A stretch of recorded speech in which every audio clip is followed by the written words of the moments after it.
Team India allrounder Ravindra Jadeja Instagram account సోమవారం కనిపించలేదు. దీంతో చెన్నై సూపర్ కింగ్స్ రవీంద్ర జడేజాను వదులుకునేందుకు సిద్ధమైందని వస్తున్న వార్తలకు బలం చేకూరినట్లయింది. అయితే ఏ కారణం వల్ల అతడి అకౌంట్ కనిపించకుండా పోయిందో మాత్రం తెలియడం లేదు. ఐపీఎల్ 2026 సీజన్లో సంజు శాంసన్ను దక్కించుకోవడం కోసం చెన్నై సూపర్ కింగ్స్ ఆసక్తి కనబరుస్తోంది. రాజస్థాన్ రాయల్స్కు కెప్టెన్గా ఉన్న సంజు జట్టు మారనుండటం దాదాపు ఖాయంగా కనిపిస్తోంది.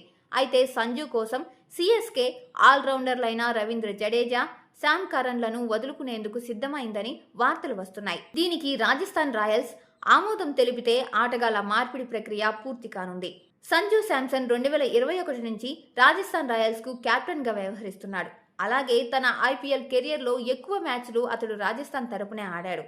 అలాగే చెన్నై సూపర్ కింగ్స్ తో రవీంద్ర జడేజా సుదీర్ఘ కాలంగా అనుబంధం ఉంది. 2022 సీజన్లో అతడు స్వల్పకాలం సిఎస్కే కెప్టెన్ గాను వ్యవహరించాడు.